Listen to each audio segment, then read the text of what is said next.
인생이 긴 듯해도 한 문장으로 요약이 되는 것을 볼 수가 있습니다. 도산 안창호 선생님 하면 독립운동하고 교육에 헌신하다, 한 문장으로 요약이 되지요. 또 쇼팽이라고 하는 음악가, 피아노의 시인으로 살아가다, 이렇게 한 문장으로 요약이 됩니다. 고 오카노 목사님, 제자훈련에 헌신하다, 이렇게 한 문장으로 요약이 될 수가 있습니다. 우리 각자의 삶을 한 문장으로 요약하면 어떻게 될까요? 한번 생각해 보시면 도움이 될 것입니다. 예수님의 생애는 한 문장으로 요약하면 어떻게 될까요? 그것이 오늘 우리가 고백한 사도신경의 세 번째 문장입니다. 한번 읽어볼까요? 이는 성령으로 잉태하사 동정녀 마리아에게 낳으시고 본디오 빌라에게 고난을 받사 십자가에 못 박혀 죽으시고, 이렇게 요약이 돼요. 그분의 탄생과 죽음까지. 자, 오늘 사도신경의 세 번째 고백을 통해서 우리가 알아야 되는 하나님의 진리, 하나님의 메시지 살펴봅니다. 첫째로, 예수님은 우리의 구원을 위해 동정녀에게서 탄생하셨다. 아멘. 예수님에 대한 구약의 대표적인 예언이 이사야 7장 14절에 나옵니다. 우리 자매님들 한번 읽어볼까요? 보라, 처녀가 잉태하여 아들을 낳을 것이요 그의 이름을 임마누엘이라 하리라. 근데 이 예언이 신약에 성취되었어요. 마태복음 1장 18절입니다. 우리 형제님들 읽겠습니다. 예수 그리스도의 나심은 이러하니라. 그의 어머니 마리아가 요셉과 약혼하고 동거하기 전에 성령으로 잉태된 것이 나타났더니, 예수님은 그의 육신의 부모인 요셉과 마리아가 약혼 상태에서 아직 한 집에 살지 아니할 때에, 마리아가 처녀일 때에 성령의 능력으로 잉태되셨다, 그렇게 성경이 말씀을 합니다. 우리가 사도신경 첫 번째 고백에서 전능하신 하나님을 내가 믿사오며 그랬죠? 근데 그 전능하신 하나님은 왜 전능하시죠? 그분의 창조를 볼 때 전능하신 거예요. 없는 것을 있게 하시는 하나님이십니다. 한번 따라합시다. 하나님은 없는 것을 있게 하신다. 이 전능하신 하나님이 성령의 능력으로 처녀인 마리아의 몸에 예수님이 잉태되게 하셨다. 성경은 이렇게 우리에게 말씀을 하고 있습니다. 성경은 하나님의 말씀이요 진리이다. 믿는 사람은 성경의 가장 핵심적인 진리 중에 하나인 예수님의 동정녀 탄생을 믿습니다. 우리는 이 예수님의 탄생과 관련해서 하나님 우리에게 알려주신 처녀 탄생, 동정녀 탄생의 이유가 뭘까? 왜 처녀의 몸에서 예수님이 탄생하셨을까를 좀 생각해 볼 필요가 있습니다. 예수님은 하나님이신데 구원자가 되기 위해서 이 땅에 오셨죠. 근데 예수님이 구원자로 이 땅에 오시기 위해서는, 구원자가 되기 위해서는 몇 가지 조건이 필요했어요. 먼저는 사람이 되셔야 됩니다. 사람이 되어야만 우리 대신 형벌을 받을 수가 있기 때문입니다. 그러니까 예수님은 하나님이신데 우리와 똑같은 사람이 되셔서 우리 곁에 오신 임마누엘 하나님이세요. 그리고 예수님이 하나님으로서 구원자가 되시려면 사람은 되셔야 되는데 죄가 없으셔야 돼요. 사람은 그 자손들에게 자신의 육체적 그리고 모든 내면적인 특징을 물려주죠. 유전시켜주죠. 그래서 우리는 부모로부터 신체적인 그 유전을 받습니다만 뿐만 아니라 내면의 성격도 유전되잖아요. 그리고 죄성도 유전됩니다. 부모가 알코올 중독이면 자녀도 알코올 중독이 되는 경우가 많고, 부모가 바람을 피우면 자녀도 바람을 피우는 경우가 얼마나 많습니까? 죄성이 유전이 돼요. 그래서 아담으로부터 죄성이 유전된 것을 뭐라 그러죠? 원죄라 그럽니다. 그런데 예수님이 사람의 자녀가 아니고 하나님의 능력으로 처녀의 몸에서 탄생하셨다고 하는 것은 사람의 죄성을 유전받지 아니하였다는 뜻입니다. 그렇기 때문에 예수님은 구원자가 되실 수가 있는 것이죠. 죄가 있는 사람은 자기 죄 때문에 죽어야 되고 심판을 받아야 돼요. 동정녀의 몸에 처녀의 몸에서 하나님의 능력으로 잉태되어서 사람의 죄성 원죄를 유전받지 아니했기 때문에 예수님이 이 땅에 오셔서 다른 사람의 죄를 전가받아 구원을 이룰 수가 있었던 것입니다. 예수님의 동정녀 탄생은 예수님이 구원자가 되기 위한, 그러니까 예수님의 동정녀 탄생과 십자가는 한 대로 이어지는 거예요. 동정녀 탄생이 되지 아니했다면 십자가 대속이 불가능합니다. 그래서 이게 가장 성경의 핵심되는 구원의 진리가 되는 것입니다. 예수님은 죄 없이 탄생하셨어요. 그렇기 때문에 우리의 죄를 짊어지고 구원자가 되실 수가 있으셨습니다. 이 동정녀 탄생의 성경의 말씀은 우리에게 은혜예요. 여러분, 우리는 다 죄인이잖아요. 거룩해 보이지만 한꺼풀 벗겨보면 얼마나 죄인인가요? 근데 이 죄를 우리가 해결할 수 있나요? 죄 안 지어야지, 미워하지 말아야지, 나쁜 말 하지 말아야지 한다고 됩니까? 우리는 우리의 죄를 씻지를 못해요. 벗어버리지를 못해요. 그런데 하나님께서 죄 없는 하나님의 아들을 구원자로 우리 곁에 보내셨다. 그래서 그분이 우리의 죄를 씻어주셨다. 얼마나 놀라운 은혜인지 모릅니다. 때때로 우리는 청소년기에 어떤 마음에 우상이 생기잖아요. 가수를 좋아하기도 하고 연예인을 좋아하기도 합니다. 나이가 들면 또 이렇게 정치에 관심이 많아요. 그래서 정치인을 굉장히 좋아하기도 합니다. 우리의 마음의 우상이 되기도 하죠. 그런데 그들이 우리를 구원할 수 있습니까?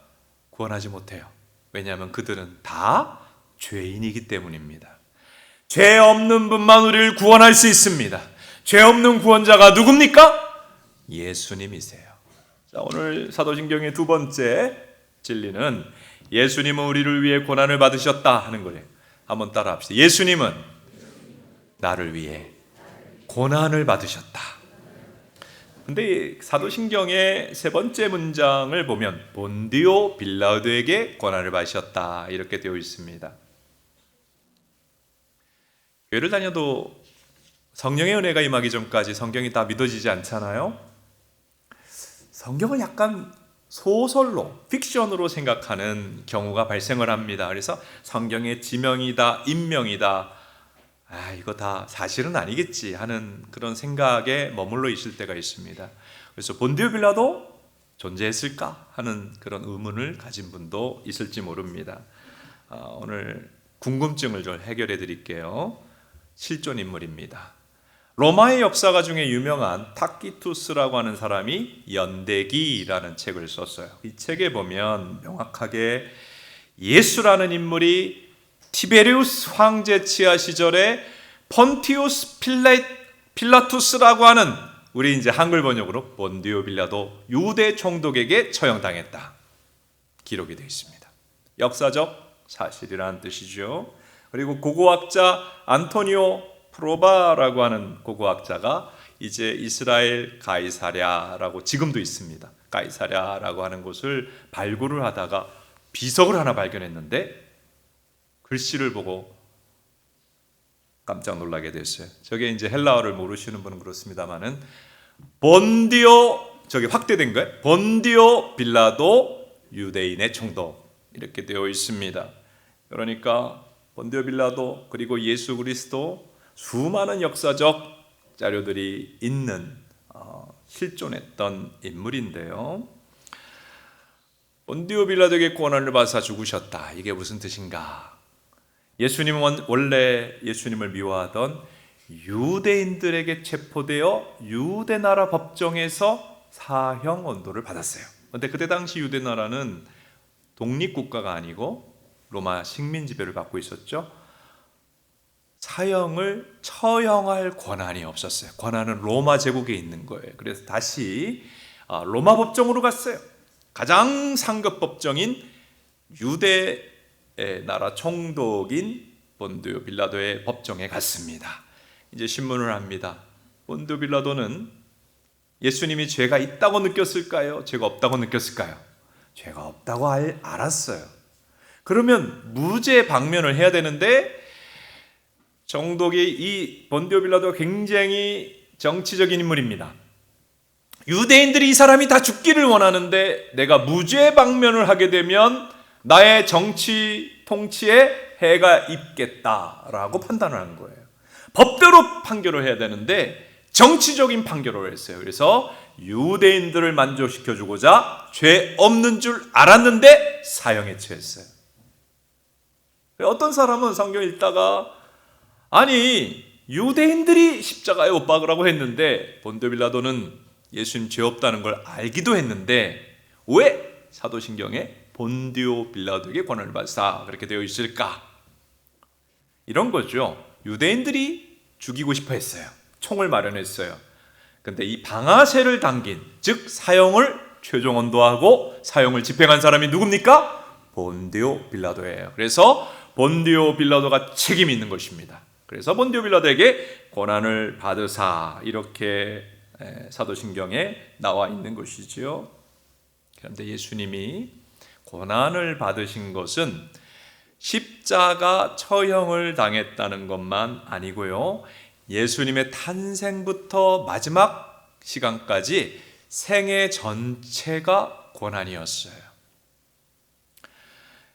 하나님, 영광의 온 세상을 통치하는 하나님이 사람이 되신 것, 모든 걸 버리고 사람이 되신 것, 그 자체가 고난이에요. 우리가 주재원으로 가는데 소말리아에 가장 어려운 나라에 파견을 받았다. 고난인 듯이 거룩한 하나님의 왕좌를 버리고 이 땅에 오셨다. 이게 고난이고, 그리고 죄인들과 함께 살아간다. 그게 고난이셨어요. 여러분 가족 중에 불신자만 한 명 있어도, 친구 중에 불신자가 있어도 어떨 때는 정말 힘들잖아요. 그리고 예수님 이 땅에 살아가면서 하나님 말씀을 전하고 많은 사랑을 실천하셨지만 아주 소수의 사람이 받아들이고 다수의 사람은 예수님을 거부했습니다. 거부당한 분이에요. 이해받지 못했어요. 심지어 예수님은 제자를 모집하고 그 제자들에게 정말 정성껏 하나님 말씀을 가르쳤습니다마는 제자들이 예수님 말씀을 잘 이해했어요? 이해하지 못했어요? 예수님이 십자가 달리시기 전까지도 예수님 말씀을 제대로 이해하지 못하여 예수님은 늘 외로우셨어요. 그리고 예수님은 하나님 말씀 전했죠. 사랑을 실천했습니다마는 어떻게 그렇게 반대하는 사람이 많은지 사람들로부터 계속 대적을 당하고 모욕을 당하고 조롱을 당하고 욕을 먹으셨어요. 그리고 예수님이 결국은 체포되지요. 그때 예수님이 사랑하고 지도자로 세우려고 했던 제자들은 다 배신했어요. 내 인생에 내가 아꼈던 사람 한 사람만 배신하고 내 등에 칼을 꽂아도 상처가 되는데 모두가 예수님을 버렸어요. 예수님의 삶은 순간순간이 고난이었어요. 그리고 예수님은 십자가상에서 엘리 엘리 라마 사박다니, 무슨 뜻이죠? 나의 하나님 어찌하여 나를 버리셨나이까. 나중에는 십자가에서 하나님께로부터도 버림을 받았던 마지막까지 태어나면서 구유에 태어나 십자가에 돌아가시는 모든 시간이 고난이셨습니다. 예수님은 왜 처음부터 끝까지 고난이 가득한 인생을 사셨을까? 여러분 생각해 보신 적 있으세요? 하나님인데 왜 편안한 삶을 살지 않고 고난으로 가득한 인생을 사셨을까? 답을 말씀드립니다. 사랑 때문이에요. 우리를 사랑하셨기 때문입니다. 여러분 결혼해서 이제 시간이 지나다 보면 부부 사이에 자녀가 생겼으면 하는 마음을 갖지요. 그리고 자녀가 막상 생기면 그때부터 부모는 고난을 받습니다. 그렇죠? 자녀가 태어나면 영아의 시기에 밤에 잠을 잘 잡니까? 잘 깹니까? 얼마나 자주 깨죠? 얘네들이 아직 위가 늘어나 있지 않고 하니까 배고파가지고 한두 시간만에 깨고 기저귀가 젖었다고 또 울면서 깹니다. 그러면 그 부모는 영아기의 아기를 돌보기 위해서 1시간, 2시간마다 깨야 되니까 잠을 제대로 잘 수가 없어요. 고난을 받는 겁니다. 그리고 자녀가 그 연령대마다 얼마나 부모는 돌봐줘야 될 일이 많아요. 얼마나 부모는 참을 일이 많아요. 얼마나 부모는 희생할 일이 많아요. 제가 어떤 가정에 남편이 집을 나가버렸대요. 왜 집을 나갔느냐 하면 자식 그렇게 수발하는 것도 싫고 자식도 마음에 안 들고 배우자 맞춰가는 것도 싫고 나는 나 우선으로 살아가야겠다 생각하고 다 버리고 나간 거예요. 여러분, 사실 부모로 자녀를 돌보며 살아가는 것은 고난이에요. 맞습니까? 맞습니까? 고난이에요. 그러니까 여러분, 여기 자녀들이 있으면 부모가 내 곁에 있다, 부모가 부모님의 자리를 지키고 있다, 여러분 그게 당연한 게 아니고 감사할 제목입니다. 우리 한번 따라합시다. 부모님 곁에 계셔서 감사합니다. 그 마음이 있어야 돼요. 부모는 고난을 받아요. 왜 고난을 받죠? 부모가 왜 자식 때문에 참고 수고하고 고난을 받죠? 대답해 보세요. 사랑하지 않으면 즉시 버리고 갑니다. 그렇잖아요. 사랑하지 않는데 왜 고생합니까? 사랑하니까 고난 당하는 거예요. 자, 다시 예수님 이야기로 돌아가 봅시다. 예수님은 이 땅에 오시는 것부터 이 땅을 떠날 때까지 다 고난이었어요. 왜 고난 받으셨습니까? 우리를 사랑하심으로, 우리를 구원하고 우리에게 생명을 주고 우리에게 하나님의 복을 주시려고 고난을 받으신 예수님 믿으시기를 바랍니다. 예수님은 우리를 사랑하셔서 우리를 구원하고 살리시기 위해 고난받으신 것만 아니고 성경을 가만히 읽어보면, 히브리서를 읽어보고 하면 또 하나 고난받으신 이유가 있는데 우리를 잘 이해하고 도우시기 위하여 고난받으셨다. 할렐루야. 우리는요, 때때로 진짜 잘난 사람을 만날 때가 있어요. 나도 잘났나 이렇게 생각하는데 대단한 사람들이 있어요. 대단한 사람. 몸도 건강하고 공부도 잘하고 사회적으로 성공하고, 근데 한 번도 실패하지 아니하고 너무 잘나기만 한 사람 만나보면 그게 좀 교감이 안 되죠. 그래서 이제 그 선생님들 중에도 선생님들 중에 그냥 늘 전교 1등하고 늘 공부를 잘해가지고 선생님이 되신 분이 있어요. 그런 선생님은 학생을 이해가 될까요? 이해가 안 될까요? 이해가 안 되죠. 어떻게 이걸 모르지? 내가 잘 설명했는데 왜 모를까? 전혀 이해가 안 되는 거예요. 그러니까 이게 너무 뛰어나기만 하고 실패를 경험하지 못한 선생님은 학생을 제대로 이해할 수가 없어요. 그렇죠? 우리 하나님이 왜 인간이 되어 많은 고난을 처음부터 끝까지 마셨을까?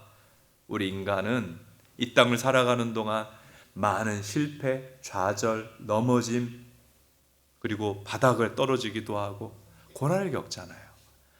그분이 하늘 보좌에 앉아 계시기만 하고 한 번도 우리 위치에 안 와보셨다면 우리가 이해가 안 되는 거예요. 수학 그렇게 가르쳐줬는데 못 푸는 자녀가 이해가 안 되듯이 우리가 이해가 될 수가 없어요. 근데 그분이 우리 위치에 내려오셔서 낮은 자리에, 고난의 자리에 계속 계셨잖아요. 그러므로 그분은 우리를 이해하십니다. 우리를 공감하십니다. 그리고 우리를 도와주십니다. 히브리서 4장 15, 16절 같이 읽어봅시다.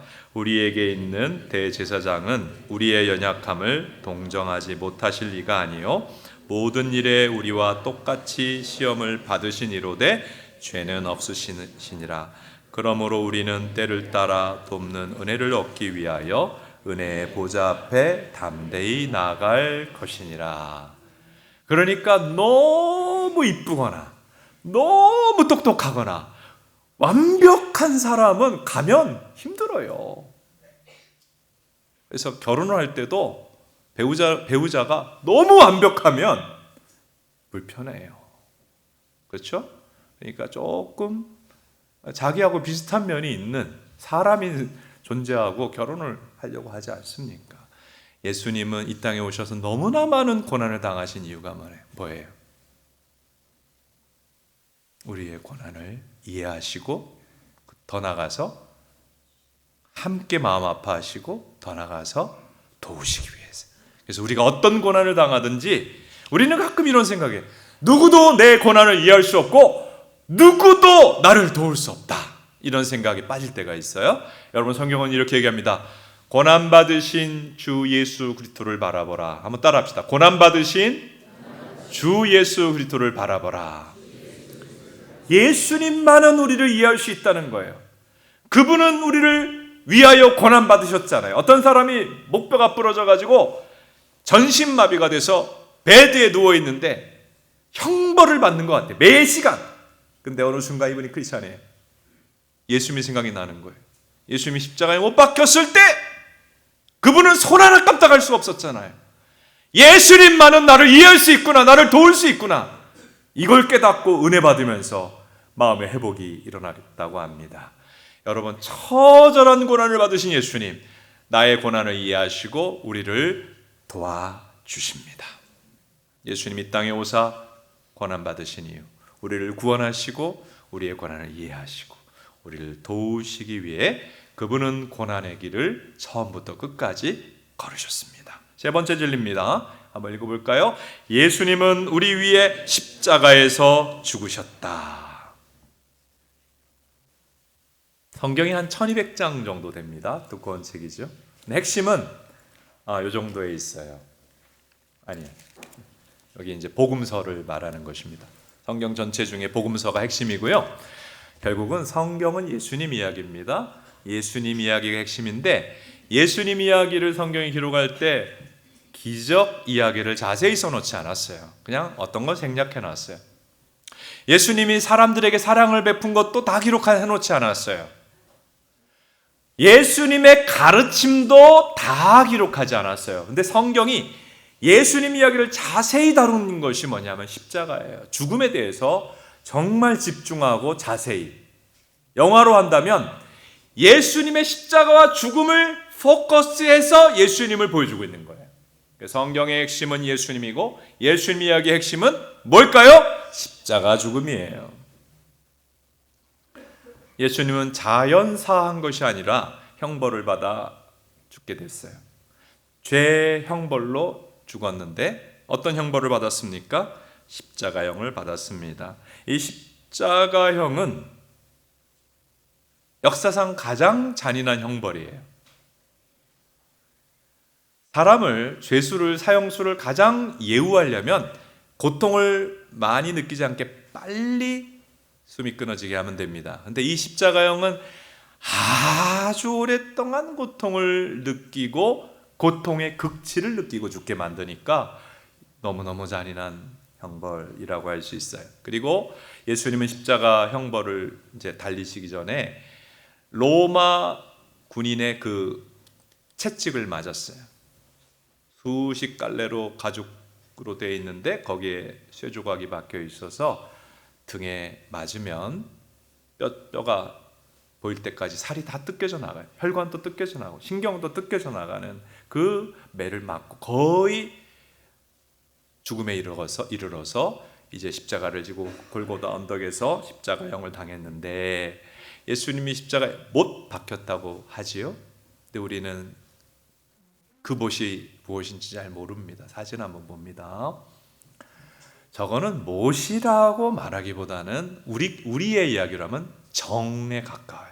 한 20cm가 되는데 사실 얇은 못으로 박으면 한 80kg 넘는 몸 지탱할 수 있겠어요? 그러니까 저렇게 정에 가까운 대못으로 사실은 손바닥이 아니라 손목을 박고 그리고 발을 다 박았어요. 근데 이곳이 신경이 너무 많이 지나가는 곳이에요. 그러니까 못 박혀서 피가 철철 흘러내리고 너무나 숨 쉴 때마다 고통을 받으신 것입니다. 그런데 예수님은 이 십자가에서 이 육체적인 고통만 받은 게 아니고, 사실은 사람이 육체적 고통, 찔리고 다치는 것도 아프지만 마음의 큰 고통만큼 힘든 게 어디 있어요? 마음의 큰 고통을 당하셨습니다. 마가복음 15장 29절에 31절 같이 한번 읽어봅니다. 지나가는 자들은 자기 머리를 흔들며 예수를 모욕하여 이르되 내가 너를 구원하여 십자가에서 내려오라 하고, 이와 같이 대제사장들도 서기관들과 함께 희롱하며 서로 말하되 그가 남은 구원하였으되 자기는 구원할 수 없도다. 예수님의 생애는 소수가 예수님을 믿고 따랐고 대다수가 예수님을 대적했고 거부했고 비방을 했는데 결국은 십자가에 달리게 되었는데요. 그 예수님의 대적자들이 십자가 앞에 다 와가지고 진짜 견디기 힘든 얘기를 하는 거예요. 너가 구원자 맞냐? 그분이 구원자인데 너가 구원자라면 내려와 봐라. 예수님이 할 수 없는, 인류를 위해서 십자가에 죽으셔야만 하는 예수님 앞에 너가 구원자라면 내려와 봐라. 내려오지 못하지 너는 구원자가 아니야. 여러분, 사실은 똑똑한 사람에게 자존심을 뭉개는 그런 언행만큼 괴로운 게 없어요. 정말 죽을 것 같죠. 하나님에게 하나님을 모욕하는, 조롱하는 이 죄인들의 언사, 정말 못 박힌 것 이상으로 견디기가 힘드셨을 것입니다. 예수님은 오전 9시경에 이제 십자가에 못 박혔어요. 그리고 3시간이 지나서 낮 12시가 됐을 때 어떤 일이 일어났습니까? 온 땅이 깜깜해졌다. 그게 어떤 의미입니까? 예수님이 십자가에 달리실 때 속죄의 어린 양으로 이제 십자가에 달리신 예수님은 성자 예수님이 아니고 인류의 모든 죄가 그 위에 덮여진 죄 덩어리인 거예요.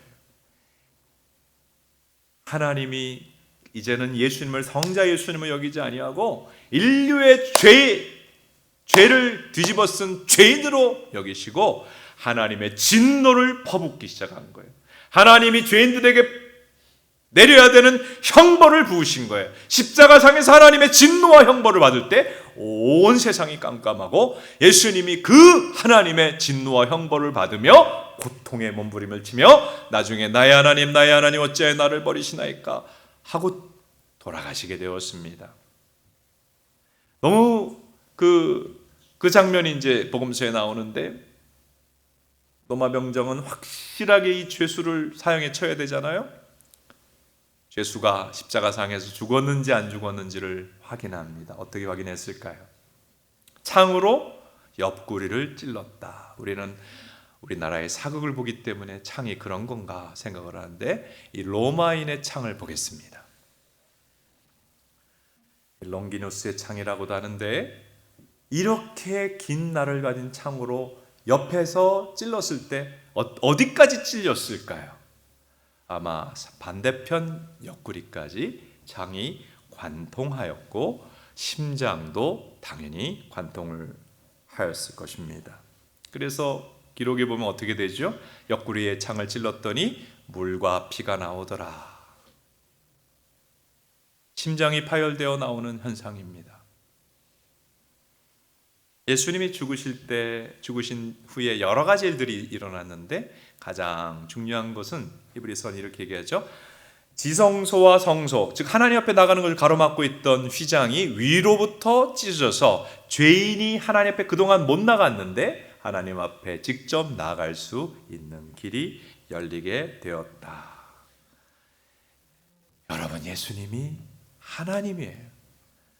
그분은 사랑만 실천하셨고 하나님의 말씀을 전하셨고, 이렇게 처절하게 십자가에서 형벌을 받아 죽을 이유가 있을까요? 예수님의 죽음의 이유를 갈라디아서 3장은 이렇게 얘기합니다. 13절 다 같이 있습니다. 그리스도께서 우리를 위하여 저주를 받은 바 되사 율법의 저주에서 우리를 속량하셨으니. 우리 강조체를 한번 읽어보면 예수님 왜 십자가 지셨을까요? 우리를 위하여. 예수님 왜 십자가에서 그렇게 무섭게 죽임을 당하셨을까요? 우리 죄를 위하여, 우리를 위하여 죽으신 거예요. 예수님이 우리를 위하여 죽으셨다는 게 무슨 뜻인가? 하나님은 크게 두 가지 하나님의 큰 특징이 있는데 사랑의 하나님 그리고 공의의 하나님이십니다. 하나님은 온 세상의 왕으로 또 재판장으로 모든 죄를 심판하시는 분이에요. 하나님이 공의롭다는 것은 죄는 반드시 벌한다는 거예요. 그런데 문제는 아주 흉악한 죄인들만 아니라 우리도 어릴 때부터 죄가 있다는 거예요. 거짓말도 했고 미워도 했고 하나님의 법을 지키지 않았죠. 그러므로 우리도 하나님 앞에 형벌을 받을 수밖에 없는, 심판을 받을 수밖에 없는 존재인데 하나님이 그런 우리를 불쌍히 여기셔서 사람의 몸을 입고 예수님으로 오시고 그분이 십자가에 죽으셨는데 우리의 죄를 짊어지고 대신 죽으셨다 하는 뜻입니다.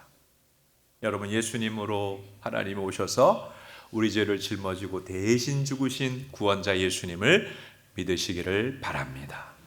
그래서 십자가를 교환의 장소라고 하지요.